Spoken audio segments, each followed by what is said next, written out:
আলো মাথা নিচু করে রেখেছে। সে জানে না আর কিভাবে কতটা আন্তরিকভাবে ধন্যবাদ জানাতে হয়। নিজের সমস্ত লাজুকতা ঠেলে সরিয়ে রেখে স্বামীর হাতে চুমু খেয়েছে হ্যাংলার মতো। চুমু খেয়ে ধন্যবাদ জানানো, এটা তো ওই মেয়র সাহেবের কাছ থেকেই শিখেছে সে। সাহস করে চুমুটা তো খেলো, কিন্তু ওই পুরুষটির চোখে চোখ রাখার সাহস তার নেই।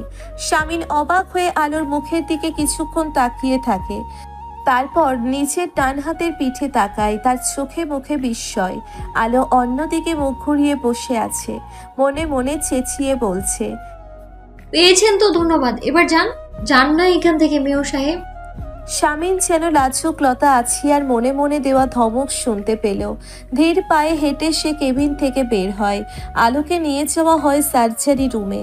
শামিন ডান হাতটাকে উঁচু করে ধরে পিঠের দিকে তাকিয়ে আছে বোকার মতো।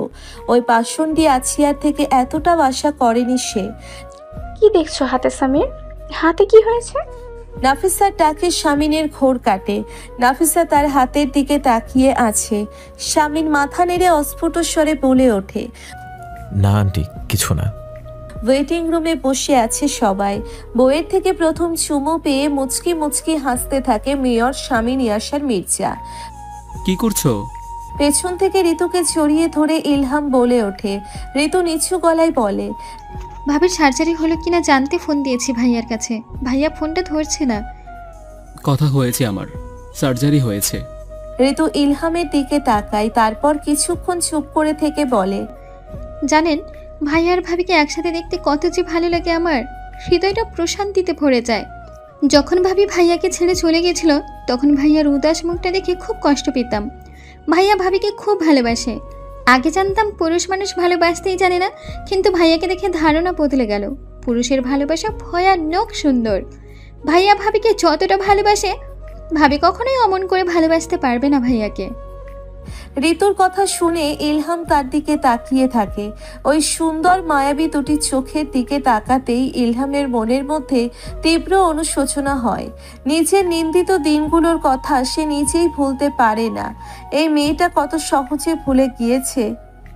অনেক রাত করে বাড়ি ফিরে ঘুম থেকে তুলে অত্যাচার ঋতুকে দেখিয়ে দেখিয়ে অন্য মেয়েদের সাথে কথা বলা, ঋতুর ইচ্ছের বিরুদ্ধে তার সাথে মিলিত হওয়া, কথায় কথায় অপমান করা, বাপ তুলে গালি দেওয়া, ভোগবস্তুর মতো ব্যবহার করা, এত জঘন্য দিনগুলোর কথা কিভাবে মেয়েটি ভুলতে পেরেছে? নাকি কখনো ভোলেনি? ঋতু ইলহামের দিকে তাকিয়ে বলে, কি হলো, কি ভাবছেন? ইলহাম মাথা নাড়ায়। ঋতুকে টেনে নিজের কাছে নিয়ে কানের লতিতে চুমু খেয়ে ফিসফিসিয়ে বলে, পুরুষ ভালোবাসতে পারে কিনা জানি না, তবে আমি জানি নারীর ভালোবাসা সুন্দর, ভয়ানক সুন্দর। আমার কাছে এমন একটি নারী আছে, আমি পেয়েছি, যার ভালোবাসার তল খুঁজে বের করা আমার মতো পুরুষের সাধ্য নয়। তোমার ভাই এবং ভাবিকে ভীষণ সুন্দর লাগছে ইসমান, এদের দেখে মনে হচ্ছে মেড ফর ইচ আদার। শার্লিনের কথায় ইসমাম ব্ল্যান হাসে। ইসমামের ফোনে তার সব বন্ধুরা আলো আর শামিনের ছবিটা দেখছে। ইসমামের মুখে সবাই এত শুনছে শামিনের কথা, তাই আর বউ দেখতে সবাই খুবই আগ্রহী। ক্যান্টিন আপাতত ফাঁকা। তারা বন্ধুরা মিলে আড্ডা দিচ্ছে। অ্যালেক্স ছবি দেখায় কোনো আগ্রহ দেখাচ্ছে না। সে শীতল চোখে তার বেস্ট ফ্রেন্ডের দিকে তাকিয়ে আছে। ইসমাম ঠান্ডা গলায় বলে, তুমি এভাবে কি দেখছো অ্যালেক্স? অ্যালেক্স একটা গভীর নিঃশ্বাস ফেলে বলে, মারিয়া তোমাকে ডেটে অফার দিয়েছে, তুমি রাজি হচ্ছ না? সে তোমাকে খুব পছন্দ করে, ডেটে তো যেতেই পারো। আমি ইন্টারেস্টেড নই অ্যালেক্স। তাহলে কিসের ইন্টারেস্টেড তুমি? এভাবে বিধ্বস্ত চেহারা নিয়ে ঘুরে বেড়ানোয় কেন ঝেড়ে ফেলছো না মেয়েটাকে নিজের মন আর মস্তিষ্ক থেকে? শাট আপ অ্যালেক্স, এমন কিছুই নেই। এমনটা ভাবাও আমাদের ধর্মে গর্হিত পাপ। সে আমার ভাবি, আমি তাকে শ্রদ্ধা করি, বুঝতে পেরেছো? ভাইয়া তাকে কতটা ভালোবাসে জানো? তাদের একসাথে দেখতেই আমার শান্তি। ওকে, তাহলে অন্য মেয়েদের সাথে ডেটে যেতে কি সমস্যা? ইসমাম নিচু স্বরে বলে, হবে না, হবে না আমার দ্বারা, সম্ভবত কখনোই হবে না। আলো, গল্প শুনবে? আলো পিটপিট করে তাকাচ্ছে, চোখের পাতা মেলে রাখতে পারে না কয়েক মুহূর্ত বেশি। সামনে কজন মেয়র সাহেব? 2 জন নাকি 3 জন? এতগুলো মেয়র সাহেব দিয়ে সে কি করবে? একটা মেয়র সাহেবই জীবনটা তেজপাতা করে দিল, এতগুলো সে সামাল দেবে কিভাবে? স্বামী ঝুঁকে আলোকে দেখছে, নিচু স্বরে বলে ওঠে, তুমি হাসছো কেন? মাথা কি পুরোপুরি নষ্ট হয়ে গেছে? আলো ম্লান হেসে বলে, দেখছিলাম আমার সামনে 3জন মেয়র সাহেব, আর 2জন কোথায় গেল? শামিন একটা চেয়ার টেনে বসে। আলো ধীরে ধীরে চোখ মেলে তাকিয়ে থাকে শামিনের দিকে। আলোর মাথায় হাত বুলিয়ে দিয়ে বলে, ভয় পেয়েছিলে? না। মৃদু স্বরে বলে ওঠে আলো।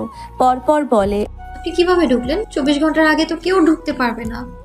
24 ঘন্টা পেরিয়ে 25 ঘন্টা হতে চলেছে মহারানী। আলো অবাক হয়ে যায়। শামিন বলতে থাকে, কোথাও কোনো অসুবিধা হচ্ছে?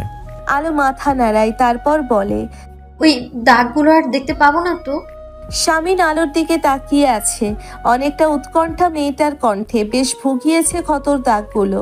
শামিন আলোর একটাই হাত ধরে বলে, কিছুটা থেকে যাবে, তার জন্য নেক্সট ইয়ার আরও একবার আসবো ভাবছি। তবে যেটুকু পুনর্গঠন হয়েছে তাতে যেসব টিস্যু শক্ত হয়ে গিয়েছিল তার স্বাভাবিক সঞ্চালন হবে। আলো চুপ করে থাকে, তারপর বলে ওঠে, ওই নার্সটার সাথে কথা হয়েছিল? খুব সুন্দর করে কথা বলে, তাই না? আমার মতো গালিগালাজ করে না। শামিন হেসে ফেলে, তারপর বলে, স্ত্রী হওয়ার প্রথম শর্ত হচ্ছে স্বামীকে কথায় কথায় সন্দেহ করা। তুমি আমার উপযুক্ত স্ত্রী হতে পারবে আলো, বুঝতে পেরেছি আমি। আলো ঠোঁট বাঁকিয়ে হাসে, তারপর বলে ওঠে, কি বলুন তো, পুরুষ মানুষকে বিশ্বাস নেই। এরা কখন পটি খাবে এরা নিজেরাও আগে ভাগে জানে না। কারোর প্রতি কখন মন উঠে যায়, কাকে মনে ধরে যায় তা বলতে পারে না এরা। তাই এদের সন্দেহের উপর রাখলে এরা চাপে থাকে। শামিন মৃদু হেসে আলোর নাক টিপে দেয়, তারপর নরম গলায় বলে, পোল্ট্রি খাওয়া সেটা কি জানি না তো। আমি সেই যে এক মায়াবী নারীতে আটকে গিয়েছি। এখন আমার নিজেকে নিয়ে বেশ দুশ্চিন্তা হচ্ছে। তুমি আমার এমন হাল না করলেও পারতে। আলো নিশ্চুপ তাকিয়ে থাকে শামিনের দিকে। শামিন বলতে থাকে, কলেজের প্রোগ্রামের সেদিনটার কথা মনে আছে? আমার বুকে সেফটি পিন ফুটিয়ে দিয়েছিলে তুমি, দোষী মেয়ে। আলো ম্লান হাসে। শামিন বলতে থাকে, আচ্ছা, আমাদের বাচ্চারা যখন আমাদের বিয়ের গল্প জানতে চাইবে তখন নিশ্চয়ই এটা বলা যাবে না যে আমি তার মাকে তুলে নিয়ে এনে বিয়ে করেছি। আমার ইমেজ নষ্ট হয়ে যাবে না বাচ্চাদের কাছে? তাহলে বলে দেবেন আমাদের পারিবারিকভাবে বিয়ে হয়েছিল। আপনার বাড়ি থেকে প্রস্তাব নিয়ে গিয়েছিল ঘটক আমাদের বাড়িতে। আপনি আপনার 14 গোষ্ঠী নিয়ে গিয়ে আমায় দেখেছেন। আপনাদের বাড়ির মেয়েরা খুঁটিয়ে খুঁটিয়ে আমার চুল লম্বা কিনা দেখেছে, আমার নখ কেমন দেখেছে, আমি ট্যাড়া কিনা দেখেছে। এসব বানিয়ে বানিয়ে কিছু একটা বলে দেবেন। ঠান্ডা গলায় বলে আলো। না না না, সেটা কিভাবে হয়? পারিবারিকভাবে বিয়ে, বাচ্চারা শুনলে ব্যাকডেটেড ভাববে। আলো কিছুক্ষণ চুপ করে থেকে হেসে ফেলে, তারপর অপলক শামিনকে দেখতে থাকে। বাচ্চাদের কাছে কি জবাব দেবে ভেবেই লোকটা কি ভীষণ দুশ্চিন্তায় পড়ে গিয়েছে। কি অদ্ভুত একটা লোক। কণ্ঠস্বর স্বাভাবিক রেখে বলে, তাহলে মিথ্যা প্রেমের কাহিনী বলবেন? সেটা ঠিক বলেছ। বলবো, তোমাকে প্রথম দেখে আমি প্রেমে পড়ে গেছি। কি ভীষণ মিষ্টি যে ছিলে তুমি। দিন রাত তোমাকে নিয়ে ভাবতাম। তারপর আমি একদিন তোমাকে অনেক ভদ্রভাবে প্রেমের প্রস্তাব দিই, আর তুমিও রাজি হয়ে যাও সাথে সাথে। এই পর্যন্ত বলে শামিন থামে, তারপর বলতে থাকে, আমি আর বানাতে পারছি না গল্প, তুমি একটু হেল্প করো।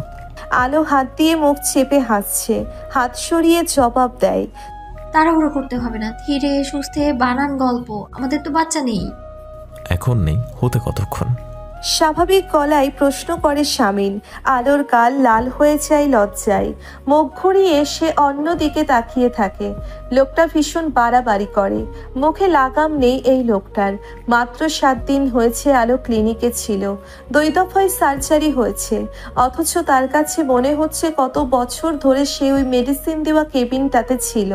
মনটা পুরো বিষিয়ে উঠেছিল। হোটেলের এই ঘরটা কিছুটা শান্তি নীড়ের ঘরটার মতো। একটা হোম সুইট হোম ফিল পাওয়া যায়। বিছানায় বসে আলো একটা লম্বা শ্বাস নেয়। শামিন আলোর ব্যাগপত্র জায়গা মতো রেখে তার দিকে ঘুরে তাকায়। আলো দৃষ্টি জানালার বাইরে দিয়ে রেখেছে। বাইরে প্রচুর বৃষ্টি হচ্ছে। সেদিন রাতের পর থেকে অনবরত খুব বৃষ্টি হচ্ছে সিটিতে। শামিন আলোর কাছে এগিয়ে যায়। আলো ঘুরে শামিনের দিকে তাকিয়ে বলে, বৃষ্টি থামছে না কেন? তা তো আমি জানি না। আলো আবারও মাথা ঘুরিয়ে বৃষ্টি দেখতে থাকে, তারপর বলে, এখানে আর কতদিন থাকতে হবে? আমার ভালো লাগছে না। অনেকের ক্ষেত্রে একাধিকবার সার্জারির প্রয়োজন পড়ে, যাদের মুখমণ্ডল পুড়ে যায়। তোমার হয়নি। আমরা খুব শীঘ্রই ফিরবো, 2-1 দিনেই। আলো চুপ করে থাকে। শামিন বলে, কফি খাবে? আপনি বানিয়ে খাওয়ালে খাবো। আলো লাজুক হাসি হেসে বলে। শামিন কফি বানাতে বানাতে বলে, খুব অলসতা ঢুকেছে শরীরে, তাই না? বাংলাদেশ নিয়ে গিয়ে সব বের করে দেব। সকাল থেকে রাত শুধু সংসারের কাজ করবা তুমি। প্রথম থেকে যত ফাঁকি দিয়েছো সবকিছু ওভারটাইম করে পুষিয়ে দেওয়া। আলো হেসে স্বামীনের দিকে তাকায়, মৃদু স্বরে বলে, এই কদিন আপনি খাওয়া দাওয়া ঠিকভাবে করেননি। স্বামীন কিছু না বলে কফি বানাতে মনোযোগী হয়ে ওঠে। আলো উঠে দাঁড়ায়। রুমটা পুরো অগোছালো হয়ে আছে। বিছানার ওপরে কিছু শপিং ব্যাগ, সেগুলো হাতে তুলে নিয়ে স্বামীনের দিকে তাকিয়ে বলে, এইসব কি আবার শপিং? আমি করিনি, সেদিন নাফিস আন্টিকে যে গিফট দিয়েছিলে তার জন্য রিটার্ন গিফট পাঠিয়েছে। আলো কৌতূহলী হয়ে শপিং ব্যাগ থেকে গিফটটা বের করে। স্বামীন দুহাতে দুটো কফির মগ নিয়ে এগিয়ে আসে। গিফট দেখে আলো রানীর মাটিতে মিশে যেতে ইচ্ছে হলো। স্বামীন হতভম্ব হয়ে আলোর হাতের দিকে তাকিয়ে আছে। আলো লজ্জায় নিঃশ্বাস পর্যন্ত নিতে পারছে না, নড়াচড়া তো দূরের কথা। হাত থেকে নাইটিটা পুনরায় শপিং ব্যাগে ভরে চুপচাপ বিছানায় রেখে দেয় আলো। স্বামীন বিড়বিড় করে বলে, এসব আমি কিনিনি, বিশ্বাস করো। আলো চুপ করে নিচের একটা শাড়ি বের করে ওয়াশরুমে ঢোকে। স্বামীর নিজের হাতের কফির মগ দুটোর দিকে তাকিয়ে থাকে কিছুক্ষণ বোকার মতো, তারপর চেঁচিয়ে ওঠে, কফিটা খেয়ে তারপর লজ্জা পেতে। দীর্ঘ সময় ধরে আলো শাওয়ার নিয়ে তারপর ওয়াশরুম থেকে বের হয়। স্বামীর বিছানা থেকে শপিং ব্যাগগুলো সরিয়ে রেখেছে। কফির মগ দুটো টেবিলের ওপর রাখা। বিছানা ঠিকঠাক করে স্বামীন জানালার বাইরে দৃষ্টি রাখে। বাইরে প্রচুর বৃষ্টি হচ্ছে। ঘাড় ঘুরিয়ে আলোকে দেখে সে থমকে যায়। হালকা গোলাপি রঙের শাড়িতে ভেজা চুলের লাজুক মুখটা বড্ড টানছে স্বামীনকে। আলো এক পলক কফির মগের দিকে তাকিয়ে নিচু গলায় স্বামীনকে বলে, নতুন করে বানিয়ে দিই। স্বামীন কোনো কথা বলে না, চুপচাপ আলোকে দেখছে। বাইরে বিদ্যুৎ চমকাচ্ছে। স্বামীন বিরস মুখে সেদিকে তাকায়। কি সুন্দর ভয়ঙ্কর রোমান্টিক আবহাওয়া। এটা হচ্ছে বউকে বুকে চড়িয়ে নিয়ে ঘুমানোর আবহাওয়া। কিন্তু তাতে তার কি? ওই মেয়েটা তো ভুল করে তার বুকে আসে সজ্ঞানে নয়। আলো ইলেকট্রিক কেটলিতে পানি ফুটতে দিয়ে চুপচাপ দাঁড়িয়ে আছে। হঠাৎ স্বামীনের মাথায় একটা দুষ্টু বুদ্ধি খেলে যায়। আজ ওই আছিয়া তাকে আবারও জড়িয়ে ধরবে। কিছুক্ষণ ঠোঁট টিপে হেসে নিয়ে বেশ শব্দ করে বলে ওঠে, তেলাপোকা। আলো ঘুরে তাকায় স্বামীনের দিকে। স্বামীন ভাবলো হয়তো এক্ষুনি আছিয়া এসে তার বুকে হুমড়ি খেয়ে পড়বে, কিন্তু সেগুড়ে পালি। আলো পা থেকে ঘরে পড়ার চপ্পল খুলে হাতে নিয়ে এদিক ওদিক তাকিয়ে বলে, কোথায় তেলাপোকা? স্বামীন আলোর দিকে বিরস মুখে তাকিয়ে আছে। আলো বলতে থাকে, কোথায় তেলাপোকা? কয়েক মুহূর্ত চুপ থেকে স্বামীন গম্ভীর কণ্ঠে বলে ওঠে, স্ত্রী হবার দ্বিতীয় শর্ত হলো তেলাপোকার কথা শুনলে ছুটে এসে স্বামীকে জড়িয়ে ধরতে হয়, হাতের চপ্পল তুলে নিতে হয় না। আলো স্বামীনের দিকে তাকায়। সবটা বুঝতে পেরে হাত থেকে চপ্পল ফেলে দিয়ে মাথা নিচু করে দাঁড়িয়ে থাকে। স্বামীন তার দিকে ধীরে ধীরে এগিয়ে যায়। মনে মনে বলতে থাকে, ওভাবেই মাথা নিচু করে রাখো আলো, আমার দিকে ভুল করেও তাকাবে না। আমি ভয়ঙ্কর কিছু করে ফেলবো, তবে কোনো পবিত্র অপরাধ। আলো যেন স্বামীনের ব্যাকুলতা শুনতে পেল। সে চোখ তুলে তাকায় না স্বামীনের দিকে। আলোর অনেকটা কাছে গিয়ে স্বামীন ফিসফিসিয়ে বলে ওঠে, ভয় হচ্ছে? ভয় পাওয়ার কিছু নেই আলো। আমাদের বাসর হবে বাংলাদেশে, আমার নিজের ঘরে, সিঙ্গাপুরে নয়। সবকিছু সাজিয়ে হবে আমাদের বাসর, আমার ঘরটাকে সাজিয়ে এবং আমার বউটাকেও। আলো চুপ করে দাঁড়িয়ে থেকে নিজের শাড়ির আঁচল চেপে ধরে রেখেছে। তার সামনে দাঁড়িয়ে থাকা ছটপটে এই পুরুষটি তাকে কথা শুনিয়ে লজ্জা দিয়ে মেরে ফেলবার পরিকল্পনা করছে সম্ভবত। স্বামীন আলোর মুখের দিকে তাকিয়ে বলে ওঠে, চোখ নামিয়ে রাখো, চোখ তুলে তাকাবে না আজ। আলো চোখ নামিয়ে রাখে। স্বামীন কণ্ঠস্বর স্বাভাবিক রেখে বলে, একটা গান শুনবে? আলো চুপ করে থাকে। স্বামীন ফিসফিসিয়ে গাইতে শুরু করে। আলো আবারও স্বামীনকে থামিয়ে দিয়ে নিচু স্বরে বলে, খুব বাজে গান করেন আপনি। স্বামীন হেসে ফেলে। চুপচাপ আলোকে কিছুক্ষণ দেখে ইলেকট্রিক কেটলের সুইচ অফ করে রাখে। তারপর মৃদু স্বরে আলোকে বলে, কফি খেতে হবে না, চুপচাপ নিজের বিছানায় গিয়ে চাদর টেনে শুয়ে পড়ো। ভুল করেও আমার দিকে তাকাবে না, একদমই না। আলো বাধ্য মেয়ের মতো বিছানায় গিয়ে শুয়ে পড়ে ওপাশ ফিরে, গায়ে চাদর টেনে। কিছুক্ষণ চুপ করে দাঁড়িয়ে থেকে স্বামীন বিরক্ত ভঙ্গিতে জানালার দিকে তাকায়। এই বৃষ্টি শেষ হচ্ছে না কেন? অদ্ভুত। ওই মেয়েটা আপনার দিকে ওভাবে কেন তাকিয়ে আছে? শামিন ম্যাগাজিন থেকে চোখ তুলে আলোর দিকে তাকায়। কয়েক মুহূর্ত তাকিয়ে থেকে ঠান্ডা গলায় বলে, স্ত্রী হবার তৃতীয় শর্ত হচ্ছে বোকা বোকা কথা বলে স্বামীর মাথার খুলি গরম করে দেয়া, যেটা তুমি খুব ভালোভাবে করতে জানো। ওই মেয়েটা আমার দিকে কেন তাকিয়ে আছে সেটা আমি কি করে জানবো? ওকে জিজ্ঞেস করো। আলো মুখ ভার করে ফেলে। শামিন ম্যাগাজিন রেখে আলোর দিকে তাকিয়ে বলে, কি হয়েছে? সমস্যা কোথায়? মুখ ভার করে ফেলে কেন? আলো ঠান্ডা গলায় জবাব দেয়, স্ত্রী হবার চতুর্থ শর্ত হচ্ছে স্বামী ধমক দিয়ে কথা বললেই তার সাথে আর কথা না বলা, যেটা আমি অনেক ভালো করে করতে পারি, দেখবেন। শামিন হেসে ফেলে। আলোর হাত মুঠি করে ধরে বলে, না, দেখতে চাই না, মাফ করুন। আচ্ছা বলছি, ওই মেয়েটা আমার দিকে ওভাবে কেন তাকিয়ে আছে? আসলে ও আমার এক্স, তাই আমাকে দেখে ও চিনতে পেরেছে এবং হয়তো এভাবে তাকিয়েছে। আলো শামিনের থেকে হাত ছাড়িয়ে নিয়ে তার দিকে তাকিয়ে থাকে। শামিন হাসতে থাকে। কিছুক্ষণ চুপ করে থেকে বলে, স্ত্রী হবার পঞ্চম শর্ত হচ্ছে স্বামী যখন চুপ করে থাকতে বলবে স্ত্রী তখন চুপ করে থাকবে। এখন তুমিও চুপ করে থাকো। প্লেনে ওঠার পর থেকে আজকবি সব প্রশ্ন করেই যাচ্ছ, এখন থামো, আমরা একটু পর বাংলাদেশ পৌঁছে যাব। ঘরে ঢুকে আলো চারিদিক ভালো করে দেখতে থাকে। ঘরটাকে আজ অন্য রকম লাগছে। নতুন রং করানো হয়েছে, আসবাবপত্র এদিক সেদিক করা হয়েছে। ঈশিতা পেছন থেকে বলে, দেখছো কি ভাবি? আলো মাথা ঘুরিয়ে বলে, ঘরটা এমন রং করা হয়েছে কেন? আগের রংটা তো একেবারে নতুন ছিল। কি জানি, ভাইয়া ফোন করে মেজো ভাইয়াকে বলেছে ঘরটা রং করিয়ে রাখতে। আলো অবাক হয়ে সবকিছু দেখতে থাকে। আগের থেকে বেশ ভালো লাগছে ঘরটা। নিজের জিনিসপত্র গুছিয়ে রাখতে রাখতে ঈশিতাকে বলে, তোমার গিফট পছন্দ হয়েছে? ঈশিতা মাথা নাড়ায়। আলো নিচু স্বরে বলে ওঠে, তোমার ভাইয়া কোথায় গিয়েছেন? বাড়িতে ঢুকে 5 মিনিটও বসলেন না। ভাইয়া কোথায় গিয়েছে এটা এখন আমার কাছে জিজ্ঞেস করতে হচ্ছে কেন? ওটা আমারই তো তোমাকে জিজ্ঞেস করার কথা, ভাইয়া কোথায় গিয়েছে। আলো চুপ করে থাকে। ঈশিতা বলে, ভাইয়া পার্টির মিটিং এ গিয়েছে, জরুরি আলোচনা। দুপুরে ফিরবেন না? সেটা তো জানি না, তুমি জিজ্ঞেস করো। আমি? হ্যাঁ তুমি। আলোর দিকে তাকিয়ে কথাটি বলে ঈশিতা আবারও বলতে থাকে, অনেক তো ভাইয়ার পরীক্ষা নিলে, এখন তুমিও পরীক্ষা দাও। তুমি বউ হিসেবে কতটা উপযুক্ত। আলো লাজুক মুখটা নামিয়ে রাখে। ঈশিতা আলোর ফোন থেকে শামিনের নাম্বার ডায়াল করে বলে, এই নাও কথা বলো। 2 বার রিং হতেই শামিন ফোনটা রিসিভ করে গম্ভীর কণ্ঠে বলে, বলো। কোথায় আপনি? মিটিংয়ে। ফিরবেন না দুপুরে? না, রাতে ফিরবো। দুপুরে এখানে খাবো, বিকেলে প্রেস ক্লাব যেতে হবে, রাতেও সম্ভবত খেয়ে আসবো। আলো কি বলবে আর বুঝতে পারছে না, তার মাথায় আসছে না। ঈশিতা আলোর কানের কাছে মুখ নিয়ে ফিসফিসিয়ে বলে, ভাইয়াকে বলো আমি আপনাকে খুব মিস করছি, আমার মনটা কেমন কেমন করছে। আলো ঈশিতাকে চোখ রাঙানি দেয়। ঈশিতা মুখে ওড়না চেপে হাসছে। শামিন আলোর ফোন পেয়ে অসম্ভব খুশি হয়েছে, কিন্তু অনেক সিনিয়র পার্সন আশেপাশে রয়েছে, তাই একটু ভালো করে কথাও বলতে পারছে না, শুধু মুখে হু হ্যাঁ করে যাচ্ছে। আলো বলতে থাকে, ঈশিতাপু আপনাকে তাড়াতাড়ি বাড়ি ফিরতে বলেছে, একসাথে ক্রিকেট ম্যাচ দেখবে।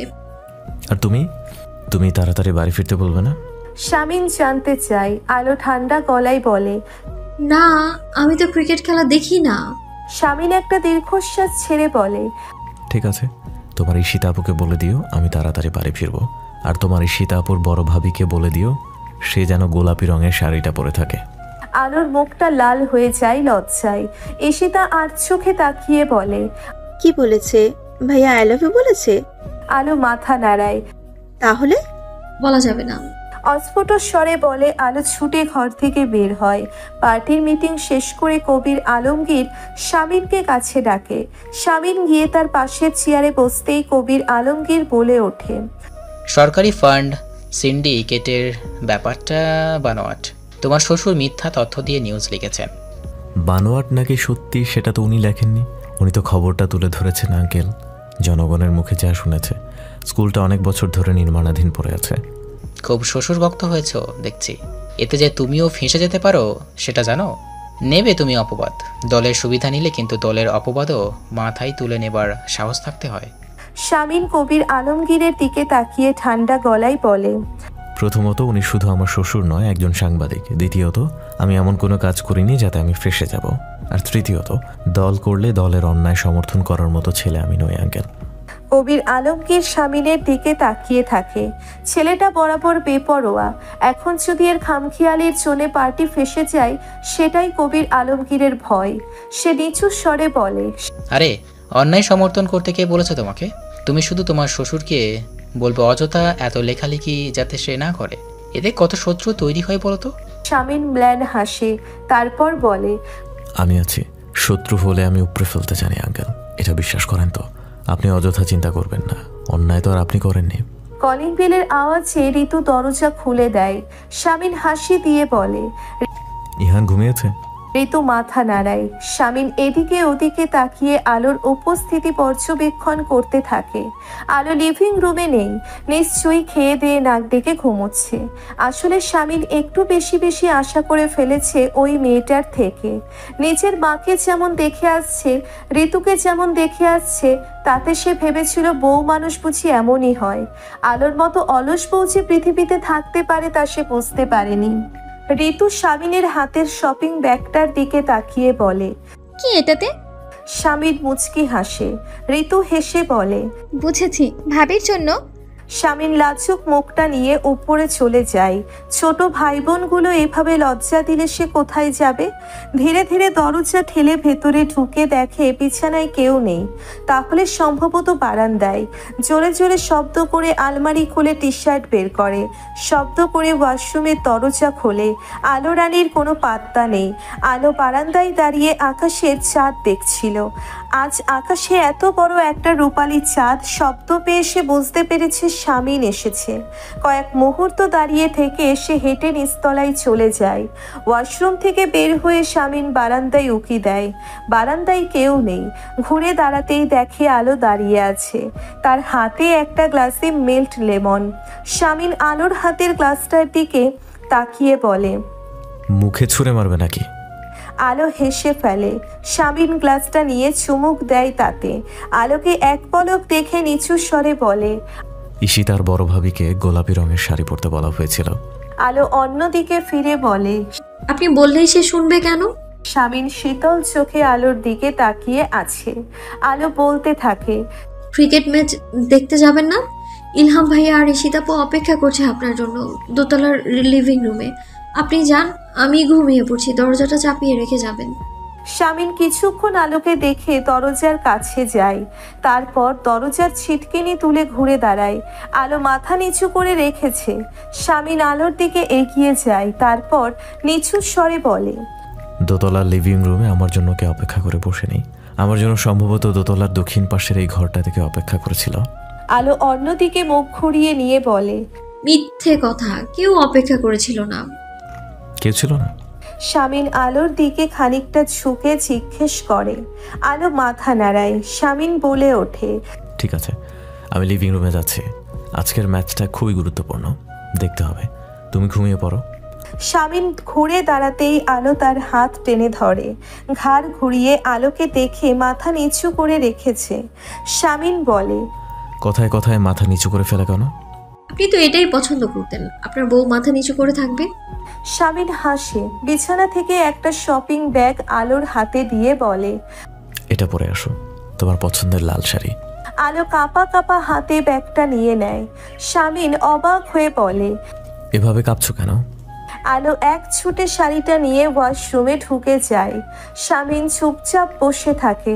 কিছু সময় পরে আলো শাড়িটা পরে বের হয়। শব্দ পেয়ে শামিন ঘুরে তাকাতেই থমকে যায়। আলো ওয়াশরুমের দরজার বাইরে চুপচাপ দাঁড়িয়ে আছে। সামনে এগোনোর মতো শক্তি যেন সে খুঁজে পাচ্ছে না। কিছুক্ষণ তার মুখের দিকে শামিন তাকিয়ে থেকে উঠে দাঁড়ায়। আলোর কাছে এসে নিচু স্বরে বলে, কোলে তুলতে হবে? আলোর ইচ্ছে করছে এই লোকটাকে খুব করে বকে দিতে। ইচ্ছে করে লজ্জা দিচ্ছে আলোকে। শামিন আলোর নীরবতা দেখে বাঁকা হাসি হেসে আলোকে পাঁচা কোলা করে তুলে নেয়। আলো জমে যায় এক অদ্ভুত অনুভূতিতে। চোখ তুলে মানুষটার দিকে তাকাতে পারছে না সে। বিছানায় বসিয়ে দিয়ে আলমারি খুলে আলোর গয়নাগুলো এনে আলোকে নিজের হাতে পরিয়ে দিতে দিতে বলে, আমি অনেক ভালো বউ সাজাতে পারি, দেখবে তুমি নিজেই নিজের থেকে চোখ সরাতে পারবে না। তা কজন বউ সাজিয়েছেন যে এত ভালো অভিজ্ঞতা? নিচু স্বরে বলে আলো। শামিন হাসে, আলোর গলায় একটা হার পরিয়ে দেয়। আলো বলতে থাকে, এত দেরি করে ফিরলেন যে? তোমাকে দিয়ে একটু অপেক্ষা করাতে ইচ্ছে হলো। আমার বই গিয়েছে আপনার জন্য অপেক্ষা করতে। ঘুম আসছিল না দেখে পূর্ণিমার চাঁদ দেখছিলাম। শামিন কয়েক পলক আলোর দিকে তাকিয়ে থেকে উঠে দাঁড়ায়। আলো বলে, কোথায় যাচ্ছেন? একটা অতি গুরুত্বপূর্ণ কাজ বাকি আছে। আলমারি খুলে কোলবালিশ বের করে একটা কাঁচি দিয়ে কেটে সমস্ত তুলা বের করে ফেলে। আলো হতভম্ব হয়ে তাকিয়ে আছে। ক্ষণ বাদে বলে ওঠে, এইসব কি করছেন? মাথা ঠিক আছে আপনার? তুমি বুঝবে না, এটা আমার জীবনের চরম শত্রু। সামিন ইয়াসার মির্জার শত্রু শেষ রাখে না। এটাকে কেটে টুকরো টুকরো করার আমার অনেক দিনের ইচ্ছা আছে। তুমি বাধা দিও না আলো। কোলবালিশটাকে ছিন্ন ভিন্ন করে আলমারির মধ্যে ছুঁড়ে ফেলে রাখে। আলো হতভম্ব হয়ে বসে থাকে। এই লোকটা এত পাগল কেন? শামিন গিয়ে আবারও আলোর মুখোমুখি বসে। আলো অস্ফুট স্বরে বলে, এই পাগল তুমি বানিয়েছো? মুগ্ধ চোখে আলোকে দেখতে থাকে শামিন। আলো নিচু স্বরে বলে, আজকে চারটা খুব সুন্দর, দেখবেন? শামিন নকল হাই তোলার ভান করে বলে, আমার অত ফালতু সময় নাই, আগে নিজের চাঁদটাকে দেখি। আলো অন্যদিকে মুখ ঘুরিয়ে নেয়। শামিন দীর্ঘ সময় তাকিয়ে থেকে একটা দীর্ঘশ্বাস ছেড়ে বলে, এতটা সুন্দর না হলে পারতে, আমার বুকে যন্ত্রণা হচ্ছে খুব। আলো মাথা নিচু করে ফেলে। শামিন আলোর হাত টেনে নিজের কাছে নিয়ে হাতে চুমু খায়। যত সময় যাচ্ছে আলোর হৃদস্পন্দন বেড়ে যাচ্ছে, ভয় হচ্ছে, খুব পানির তৃষ্ণা পাচ্ছে। বাতির কৃত্রিম আলোয় আলোর মুখটা আরও বেশ কিছুক্ষণ দেখে শামিন ঘরের বাতি নিভিয়ে দেয়। আধো অন্ধকারে আলো টের পেল তার স্বামী তাকে বুকে টেনে নিয়েছে। সে টের পেল এখন তার কোনো ভয় করছে না, বরং নিজেকে খুবই নিরাপদ মনে হচ্ছে এই বুকে। শামিন ফিসফিসিয়ে বলে ওঠে, ভালোবাসি আলো। আলো নিশ্চুপ। শামিন বলতে থাকে, তুমি? আলো কোনো সাড়া দেয় না। সবকিছুর জবাব সে মুখে দিতে হবে এমন তো কোনো কথা নেই। শামিন তাকে বুক থেকে আলগা করে উঠে গিয়ে খোলা জানালাটা বন্ধ করে দিয়ে আসে। ঘরটা ঘুটঘুটে অন্ধকার হয়ে গিয়েছে। আলো কাঁপা কাঁপা গলায় বলে, অন্ধকার করে দিলেন যে? আলোকে টেনে নিচের কাছে নিয়ে শামিন ঘোর লাগা কণ্ঠে বলে, অন্ধকার কোথায়? আমার কাছে তো আমার আলো আছে। আলো কিছু বলে না আর। শামিন বলতে থাকে, অন্ধকার কোথায়? আমার কাছে তো আমার আলো আছে। এই রাতটা একান্তই আমার। আমি চাই না তোমার স্টুপিড ধূসর রঙের চাঁদটা তার আলো দিয়ে আমাকে বিরক্ত করুক। আজ আমি কারো বিরক্তি মেনে নিব না। কেউ নাক গলাবে না আমাদের মাঝে। কাউকে বরদাস্ত করবো না আমি, ওই পূর্ণিমার চাঁদকেও না। আলো তখনই চুপ হয়ে যায়। ধীরে ধীরে সে টের পায় সে আচ্ছন্ন হয়ে যাচ্ছে তার স্বামীর ভালোবাসায়। পুরুষালী প্রতিটি স্পর্শে শুধু কামনা নয়, বরং মিশে আছে একজন স্ত্রীর প্রতি একজন স্বামীর স্নেহ, দরদ, সম্মান এবং সীমাহীন ভালোবাসা। চোখ মেলে আবিষ্কার করলো কেউ একজন তাকে আগলে ধরে রেখেছে। এমনভাবে আগলে ধরে রেখেছে যেন আলো পালিয়ে যাবে, তাই সে তাকে ধরে রেখেছে। তার থুতনি ঠেকেছে আলোর মাথায়। নড়াচড়ার চেষ্টা করতে গিয়েও করে না আলো। নিচু স্বরে বলে, শুনছেন? আমি চোর নেই, ছেড়ে দিন, পালাবো না। শামীম সম্ভবত গভীর ঘুমে আচ্ছন্ন হয়ে আছে। আলো নিজেকে ছাড়িয়ে নিতে গিয়েও ছাড়িয়ে নেয় না। বেশি নড়লেই ওই লোকটা উঠে যাবে, জ্বালাতে শুরু করবে আলোকে। অন্ধকারে কিছু দেখতে পাচ্ছে না আলো। এখন রাত কত? ফজর হতে কত দেরি? হুট করে ঘুমটা ভেঙে যাওয়াতে মুশকিল হলো। রাতে আলোর যদি একবার ঘুম ভেঙে যায় তাহলে দু চোখে আর ঘুম আসে না। একা একা কতক্ষণ জেগে থাকবে এখন? আজান কেন দিচ্ছে না? ওঠার জন্যে একটা বাহানা তো চাই। হঠাৎ করে টের পেল শামিন তাকে আরো শক্ত করে ধরে ফেলেছে। ঘুম ঘুম কণ্ঠে বলে ওঠে, বাহানা খুঁজছে উঠে পড়ার? এখন আজান দেয়নি, আরো আধ ঘন্টা পরে দেবে। আলো চমকে ওঠে, অবাক হয়ে বলে, আপনি কিভাবে বুঝলেন? অন্ধকার সময় দেখলেন কি করে? ঘরের ঘন্টার শব্দে। এখন সম্ভবত 4:30 বাজে। যখন ঘন্টা বাজছিল তুমি ঘুমাচ্ছিলে। আপনি জেগেছিলেন? আলো চুপ হয়ে যায়। শামিন বলতে থাকে, স্ত্রী হবার 6 নং শর্ত জানো? না। আলো অস্ফুট স্বরে জবাব দেয়। শামিন আলোর কানের কাছে মুখ নিয়ে ফিসফিসিয়ে বলে, স্বামী ভালোবেসে আগলে ধরলে, আটকে রাখলে, আনন্দের সাথে তার বুকে বন্দিনী হয়ে যাওয়া। আমাকে বন্দিনী করেছেন? তুমি বুঝতে পারোনি। বন্দিনী করে কি করবেন? ভালোবাসতে হাসতে জীবনটা অতিষ্ঠ করে দেব তোমার। অন্ধকারে শামীম দেখল না লজ্জায় লাল হয়ে যাওয়া আলোর মুখটা। নিচু স্বরে আলো বলে ওঠে, ওসব নেতারা প্রথম একটু ঢপ দেয়, এই করব সেই করব, তারপর ক্ষমতা গেলে নাকি সরিষার তেল লাগিয়ে ঘুমায়। শামীম ফিক করে হেসে ফেলে। কাছের মসজিদে আজান দিয়ে দিয়েছে। আজান শেষ হলে শামীম বলে ওঠে, আচ্ছা, স্ত্রী হওয়ার 7 নং শর্ত শুনবে? শুনবো, নামাজ আদায় করে শুনবো। আপনি কি অনুগ্রহপূর্বক আমার গা থেকে আপনার 2.5 কেজির হাতটা সরাবেন মেয়র সাহেব? আপনার ভালোবাসার ওজন সরতে পারবো, বাট এই হাতের না। শাড়ির আঁচল কোমরে গুজে দৌড়ে দৌড়ে কাজ করছে আলো। সবাই রান্নাঘরের দরজায় উকি দিচ্ছে। সিতারা আর ফুলির মা একে অপরের মুখ চাওয়াচাই করছে। ঋতু চেঁচিয়ে বলে, ভাবি, পারবে না একা তুমি? আজ অনেকজন আসবে নাস্তা করতে, এতজনের খাবার তুমি একা কিভাবে তৈরি করবে? পারবো আমি, ঠান্ডা গলায় বলে আলো। ঋতু আর কথা বাড়ায় না। এই মেয়ে কারো কথা শোনার মেয়ে নাকি? অযথা কথা খরচ। টেবিলে রুটির বাটি, সবজি, ডিমের পোচ সাজিয়ে রেখে আলো কোমর থেকে আঁচল সরিয়ে ডান হাতে টেনে দোতলায় চলে আসলাম। শামীম তখনও ঘুমোচ্ছে। আলো বিড়বিড় করে বলে ওঠে, রাতে ঢং করে জেগে থেকে এখন মটকা মেরে ঘুমাচ্ছে। ঢং করে জেগে থাকেনি। আলো চমকে উঠে শামীমের দিকে তাকায়। শামীম চোখ বন্ধ করে বলতে থাকে, বউকে প্রথম জড়িয়ে ধরে ঘুমানোর যে আনন্দ, সেই আনন্দে আমার ঘুমটাই কেটে গিয়েছে। তোমাকে এই অনুভূতি বলে বোঝাতে পারবো না আসিয়া। এই অনুভূতি বুঝতে গেলে তোমাকে পুরুষ হতে হবে। আলো চুপচাপ জানালার পর্দা সরিয়ে জানালা খুলে দেয়। বাইরের মিঠা রোদ এসে শামীমের মুখে পড়ে। আলো নিচু স্বরে বলে, আপনার ছেলেরা এসে বসে আছে আপনার সাথে নাস্তা করবে বলে, আর আপনি এখানে শুয়ে শুয়ে বাজে বকতে থাকুন। শামীম উঠে বসে, চোখ ডোলে আলোর দিকে তাকায়। আলোর পা থেকে মাথা পর্যন্ত দেখে বলে, খুব চেষ্টা করছো চাল চলনে গিন্নি গিন্নি ভাব ফুটিয়ে তুলতে, কিন্তু হচ্ছে না।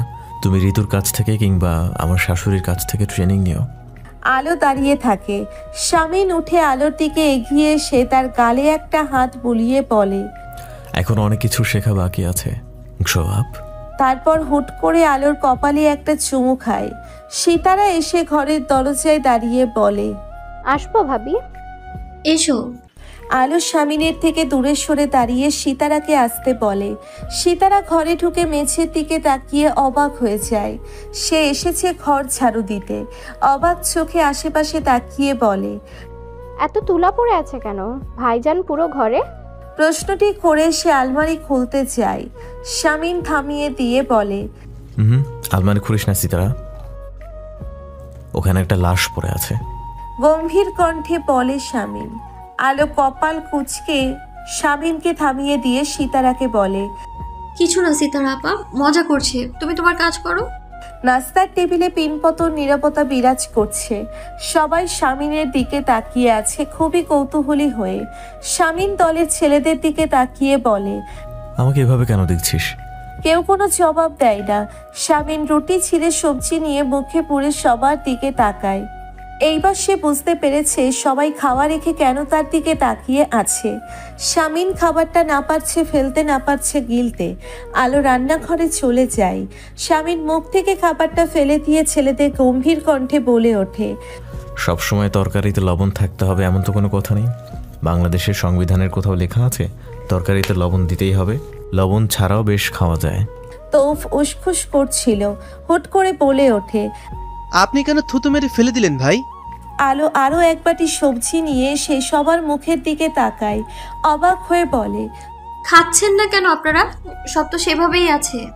শামীম আলোর দিকে তাকিয়ে বলে, তুমি ওদের জন্য চা বানাতে বলো, ওরা এখন আর কিছু খাবে না। আলো বোকার মতো সবার দিকে তাকাচ্ছে।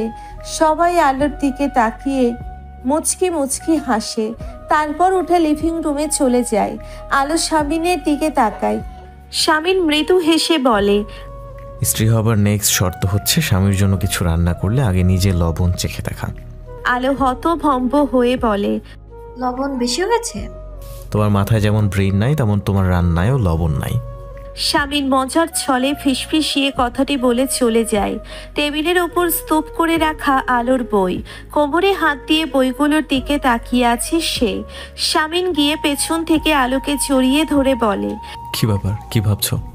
আজ কোন কোন ক্লাস বুঝতে পারছি না, ইউনিভার্সিটিতে যাব। হিয়াকে ফোন করে জেনে নাও।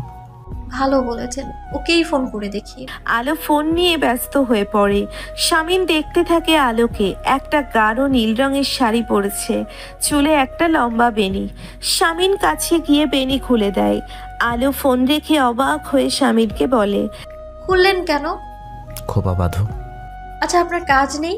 আজ পার্টি অফিসে যাবেন না? যাব, তোমাকে ইউনিভার্সিটি নামিয়ে দিয়ে। আলো চুলে খোপা বেঁধে নিতে নিতে বলে, নামিয়ে কেন দিতে হবে? আমি কি বাচ্চা, ইহানের বয়সী? না, তবে ইহানের মতো আদুরে আমার আছে। আপনার আল্লাহ দেখে আমার হাড় জ্বলে যাচ্ছে। ওসব আপনার ভাই বোনদের সাথে দেখান। আমি একা একা যাবো ভার্সিটিতে। মোড়ের মাথায় নওশিন আর শ্রাবণী অপেক্ষা করছে আমার জন্য।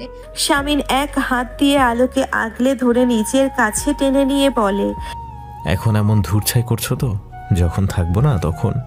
শামিনের মুখ চেপে ধরে আলো তার দিকে শীতল চোখে তাকিয়ে আছে। কণ্ঠে উৎকণ্ঠা নিয়ে অস্ফুট স্বরে বলে, কি হচ্ছে এটা? এত জঘন্য টাইপের মজা কেন করছেন? শামিন আলোর হাত সরিয়ে নিয়ে হাসতে থাকে। আলো আলমারি থেকে শামিনের পাঞ্জাবি বের করে বিছানার উপর রাখতে রাখতে বলে, আজ ও বাড়িতে যেতে চাচ্ছি আমি ক্লাস শেষে।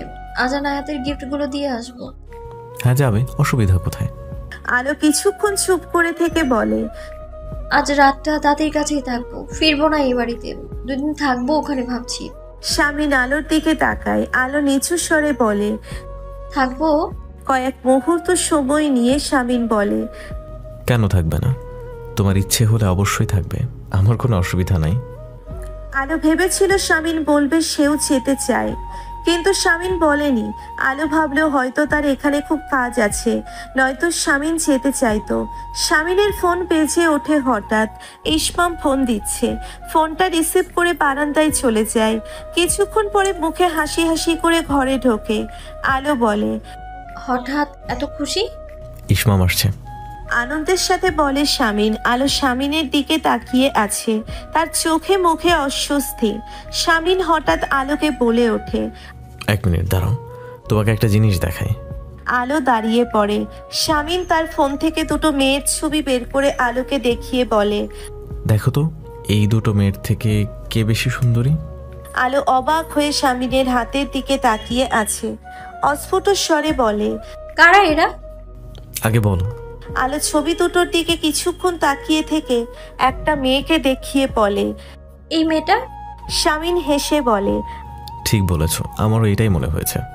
এটাই বেস্ট হবে ইসমামের জন্য। আলো অবাক হয়ে বলে, ইসমামের পাত্রী? কয়েকজন দেখেছি, এবার দেশে ফিরলেই ধরে বেঁধে বিয়ে করে দিব। আলো আমতা আমতা করে বলে, পারমিশন না নিয়ে এভাবে মেয়ে দেখা ঠিক হচ্ছে? রেগে যাবে যে আপনার উপর। আর কি করব, সারাদিন দেবদাসের মতো ঘুরে বেড়াবে এটা দেখবো? কি জানি কোথাকার এক শাকচুন্নির পাল্লায় পড়েছিল। কত ভালো ভাইটা আমার, খুব ভালোবাসতো শাকচুন্নিটাকে। দেশে এসেছিল আমাকে দিয়ে বিয়ের প্রস্তাব দেবে বলে, এসে দেখে শাকচুন্নি বিয়ে করে নিয়েছে। আলো চুপচাপ তাকিয়ে আছে শামিনের দিকে। শামিন বলতে থাকে, আমার ওই মেয়েটাকে না দেখার খুব ইচ্ছা একবার। আমার ভাইকে রিজেক্ট করে বিয়ে করে নেয়, নিশ্চয়ই আরো বড় লোক ছেলে পেয়েছে তাই বিয়ে করে নিয়েছে। আজকাল মেয়েগুলো প্রচন্ড লোভী। আলোকে চুপচাপ দাঁড়িয়ে থাকতে দেখে শামিন তাকে কাছে টেনে নেয়। প্রসঙ্গ পাল্টে বলে, কি হয়েছে, কি ভাবছো? কিছু না। অস্ফুট স্বরে জবাব দেয় আলো।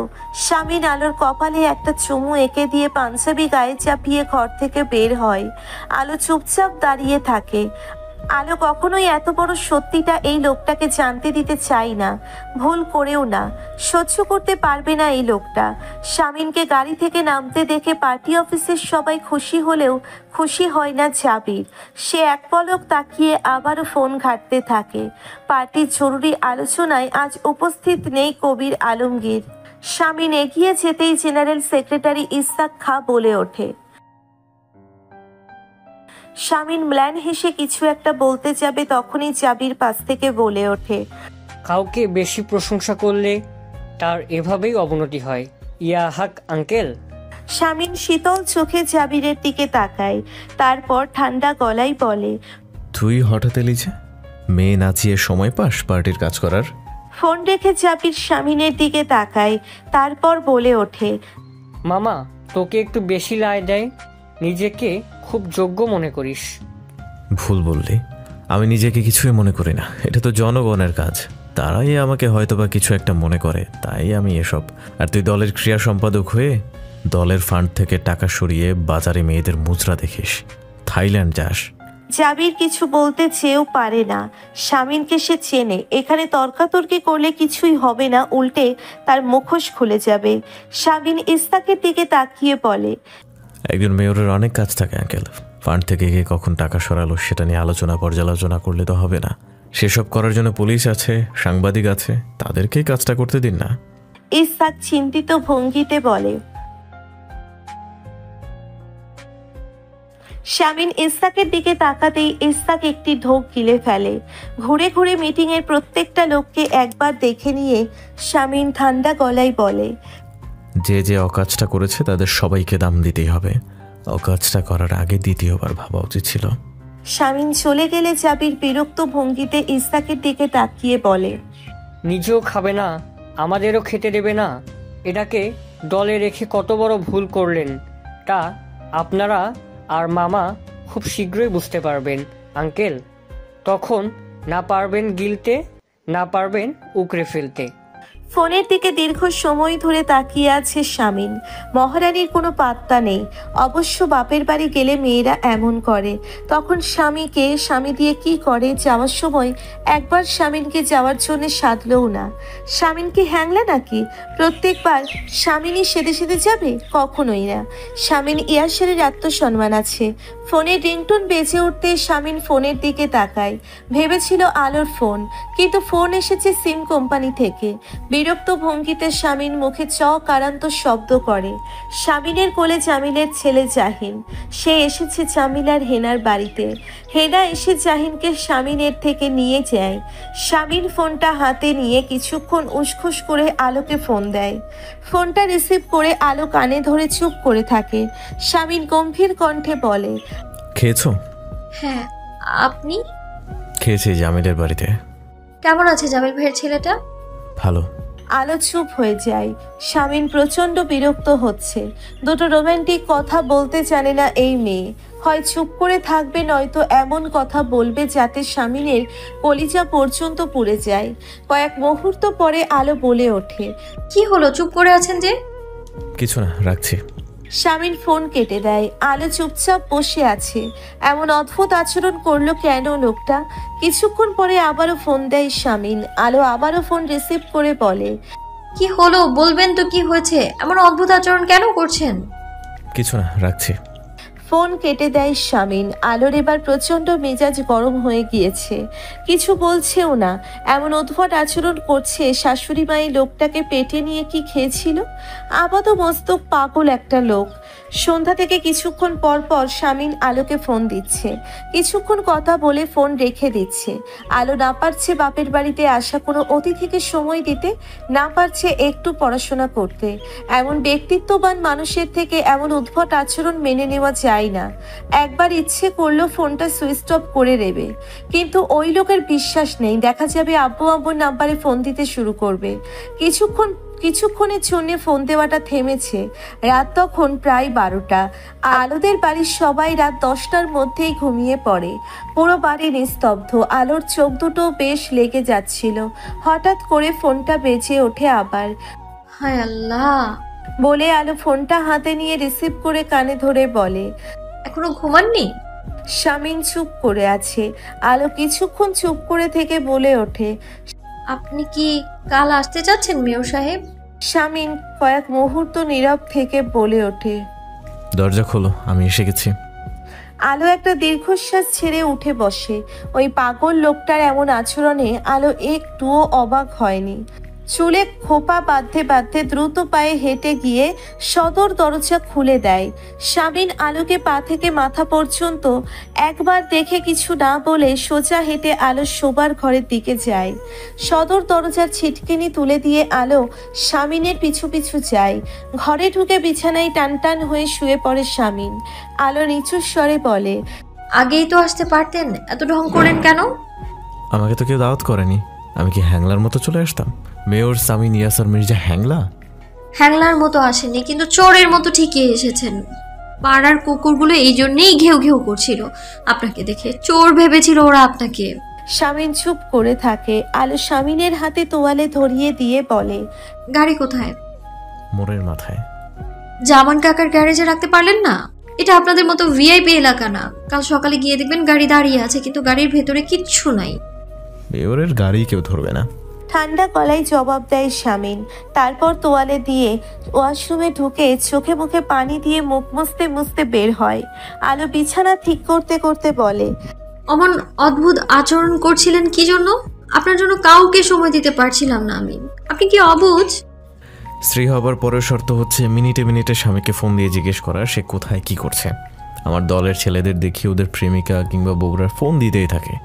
আলো শামিনের দিকে তাকিয়ে বলে, 8 নম্বর শর্তের কথা জানতাম না, এরপর থেকে করব। তারপর শামিনের হাত থেকে তোয়ালেটা নিয়ে আলো বলতে থাকে, নিন এবার দরজা বন্ধ করে শুয়ে পড়ুন, আমি আসছি। আমি আসছি মানে? অবাক হয়ে শামিন জানতে চাই। আলো শামিনের দিকে তাকিয়ে ঠান্ডা গলায় বলে, আমি তো দাদির কাছে থাকবো বলে এসেছি এক রাত, দাদির ঘরে যাচ্ছি আমি। শামিন বাচ্চাদের মতো কাচুমাচু মুখ করে বলে, তো সারাদিন থাকুনি তুমি দাদির কাছে, রাত বিরাতে ওনাকে অসুবিধা ফেলার কি দরকার? আলোর ভীষণ হাসি পাচ্ছে শামিনের মুখের অবস্থা দেখে। সে হাসি চাপিয়ে রেখে গম্ভীর কণ্ঠে বলে, তাকে সময় দিতে দিয়েছেন আপনি? সারা দিন ফোন দিয়ে দিয়ে আমার মাথাটা খারাপ করে দিয়েছেন। এখন ঘুমান, আসছি আমি। আলো সত্যি সত্যি চলে যায়। শামিন হতভম্ব হয়ে তাকিয়ে থাকে কিছুক্ষণ দরজার দিকে, তারপর মুখ ভার করে বিছানায় শুয়ে পড়ে। ঘর থেকে বের হয়ে দরজার এপাশে দাঁড়িয়ে আলোর শাড়ির আঁচল মুখে চেপে হাসতে থাকে। মেয়র সাহেবের ভোতা হয়ে যাও মুখটা মনে করে বেশ কিছুক্ষণ হেসে নেয়। বেশ হয়েছে, সন্ধ্যা থেকে হাড় চালিয়ে খেয়েছে, এখন একটু শান্তি পাক। দীর্ঘ সময় কেটে যায়। শামিন পাশ ফিরে শুয়ে আছে। ঘরের বাতিটা জ্বলছে, দরজাও খোলা। কিছুক্ষণ পরে খট করে দরজা বন্ধ করার শব্দ হয়। শামিন ঘুরে তাকায় না। 2 মিনিট পরে আলো এসে তার পাশে গুটিসুটি মেরে শুয়ে পড়ে। এলে কেন? আলোর দিকে ঘুরে না তাকিয়ে গম্ভীর কণ্ঠে জানতে চাই শামিন। আলো নরম গলায় বলে, দাদি বকে পাঠিয়েছে। শামিন কোনো কথা বাড়ায় না। আলো কিছুক্ষণ চুপ থেকে বলে, মজা করছিলাম, আমি দাদির ঘরে যাইনি। শামিন নিশ্চুপ। আলো উঠে বসে বলে, ঠিক আছে, আমি এবার সত্যি সত্যি যাচ্ছি।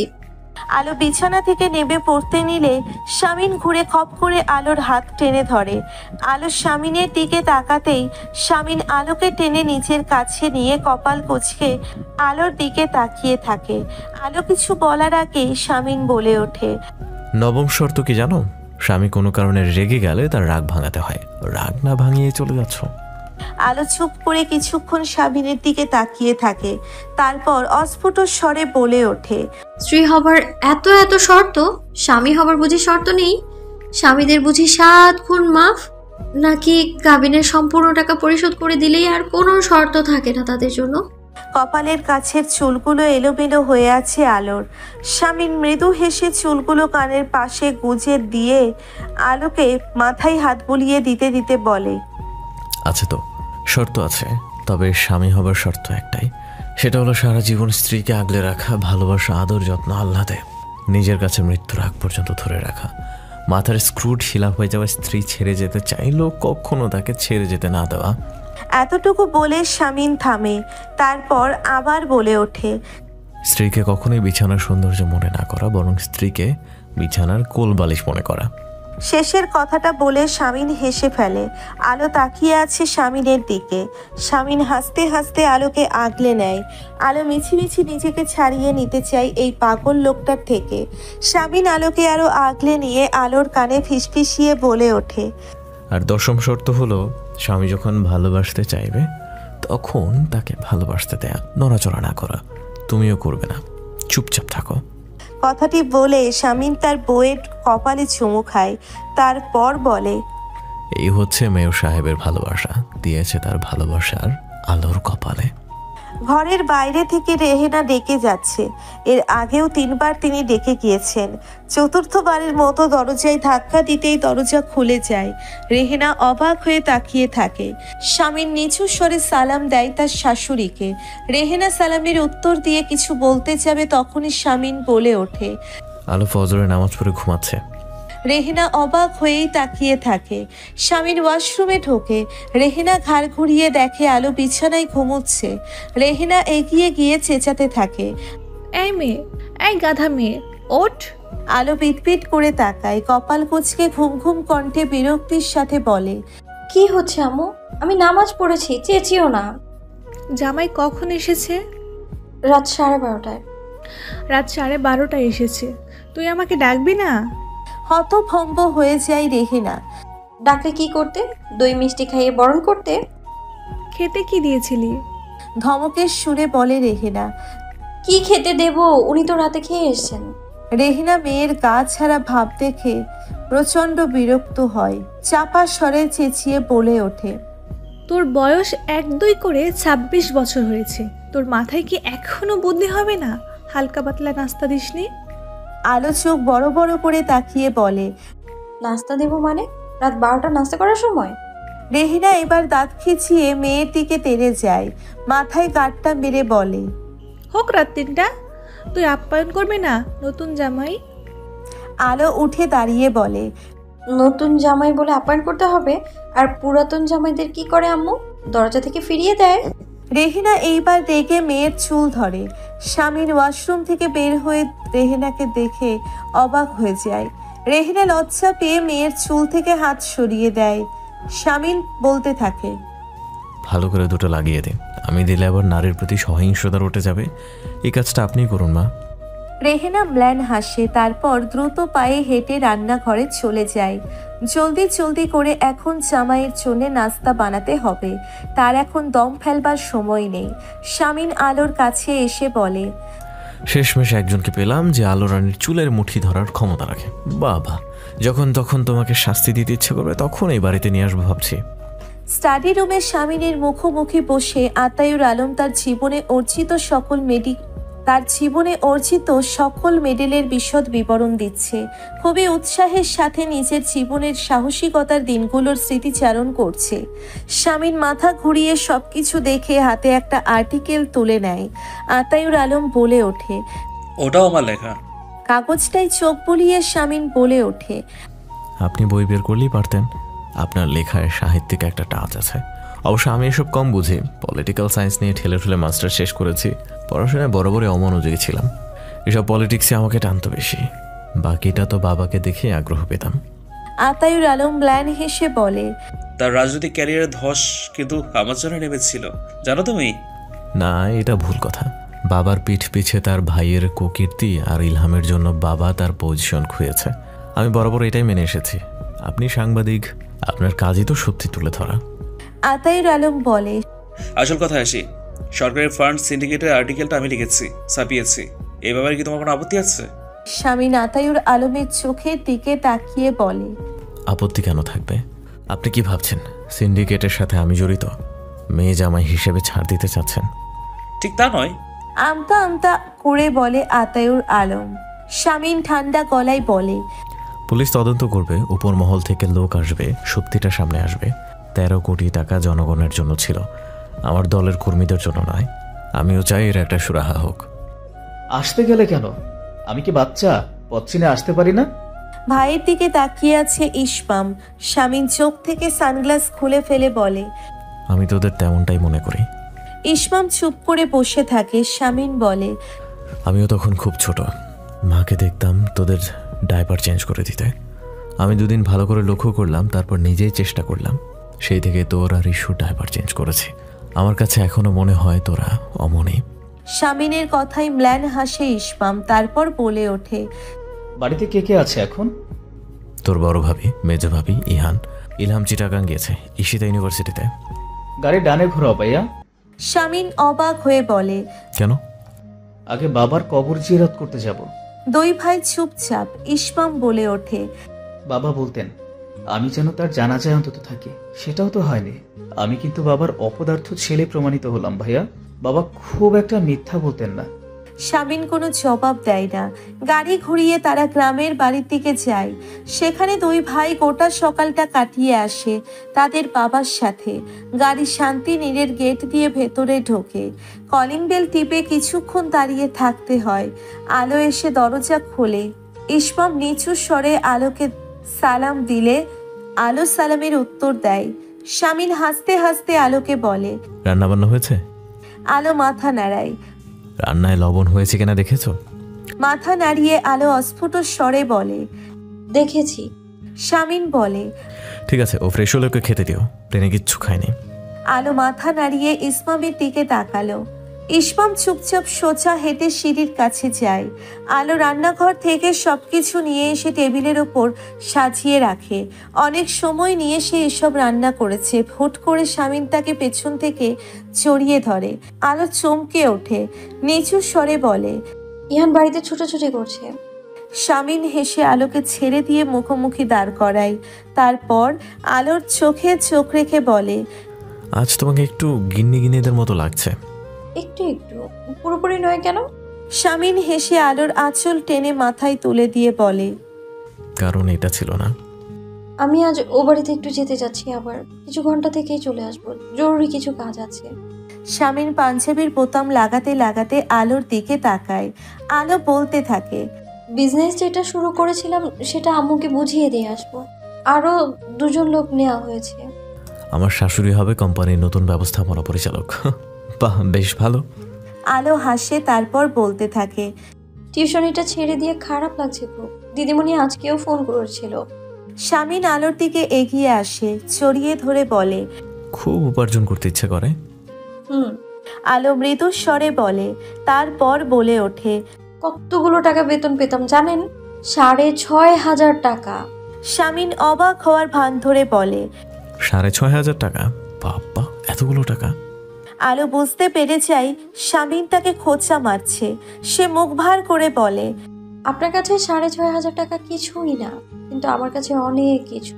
সপ্তাহে 5 দিন সন্ধ্যা 6টা থেকে রাত 8টা পর্যন্ত ছোট ছোট বাচ্চাদের পড়িয়ে মাস শেষে যখন টাকাগুলো পেতাম, তখন অন্যরকম একটা আনন্দ হতো মনে। ওই 6,500 টাকায় ভাই দুটোকে কত কি যে কিনে দিতাম।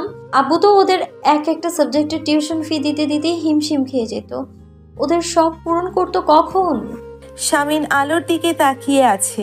কপালের কাছে এলোমেলো হয়ে থাকা চুলগুলো সরিয়ে দিতে দিতে বলে, আমার কাছে একটা চাকরির অফার আছে। একটা এজেন্সি চালাতে হবে।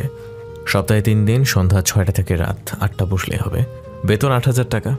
করবে চাকরিটা? নতুন এজেন্সি, তাই মালিক এর থেকে বেশি বেতন দিতে পারবে না। আলো অবাক হয়ে তাকায় শামিনের দিকে, তারপর বলে, এজেন্সি? কি এজেন্সি? কোথাকার এজেন্সি? শামিন মৃদু হেসে তার ল্যাপটপ নিয়ে বসে। আলোকে কাছে টেনে পাশে বসিয়ে বলতে থাকে, একটা এজেন্সি খুলেছে নতুন, প্রতিবন্ধী আর বিধবা নারীদের উন্নয়নে কাজ করবে। এছাড়াও গরিব স্টুডেন্ট যারা তুখর মেধাবী কিন্তু যাদের কোচিং করার সামর্থ্য নাই, তাদেরকে সাহায্য করা হবে। প্রাথমিকভাবে এই 2টো প্রজেক্ট হাতে নিয়েছি। এর বাইরে সামর্থ্য কিংবা অর্থায়ন নেই। আলো অবাক হয়ে শামিনের দিকে তাকিয়ে থাকে। কয়েক মুহূর্ত সময় নিয়ে বলে, এসব কখন করলেন? এই 2 দিন এসব নিয়ে ছোটাছুটি করেছি। আলো তাকিয়ে থাকে। শামিন হেসে বলে, 8,000 টাকার বেশি কিন্তু দিতে পারবো না। যদি অফারটা পছন্দ হয় তবে আমাকে তোমার সিভি দিও। এত কিছু কিভাবে ম্যানেজ করবেন? পারিবারিক ব্যবসার টাকা তো আপনার একার না, আপনার ভাই বোনদেরও তো। এমনিতেই বেশ কিছু এজেন্সিতে দিচ্ছেন তো টাকা। এতিমখানা চালাচ্ছেন। নিজেকে কি রাজা রামমোহন রায় ভেবে বসেন নাকি? শামিন হেসে ফেলে, তারপর হাসি থামিয়ে বলে, কে বলেছে আমি সব টাকা দেব? আমিও দেব, তবে সামান্য। বাকিটা তুমি ম্যানেজ করবে। আমি কিভাবে? প্রত্যেক মাসে এজেন্সি থেকে ক্যাম্পেইন করা হবে বিভিন্ন জায়গায়, কলেজ, ইউনিভার্সিটিতে। সেখান থেকে লোকজন যা দেবে সেটাই ব্যয় হবে। করবে চাকরিটা? আলো সবটা বুঝতে পেরে চুপ করে থাকে। শামিন বলে, আমি বিশ্বস্ত আর পরিশ্রমী একজন কর্মী চাচ্ছি। কিন্তু এভাবে সরাসরি নিজের বউকে চাকরি দেয়া কি ঠিক? অন্যান্য বেকারদের তো হক আছে। স্বজন প্রীতি করলাম, মাঝে মাঝে মেয়ের একটু দুর্নীতি করবে না? একেবারে সৎ থাকলে কেমন দেখায়? আলো হেসে ফেলে, তারপর বলে, নাম কি আপনার এজেন্সির? আমি কাল সিভি জমা দেব। সাবিন কয়েক পলক আলোর দিকে তাকিয়ে বলে, এজেন্সির নাম ইয়াসার আলো ফাউন্ডেশন।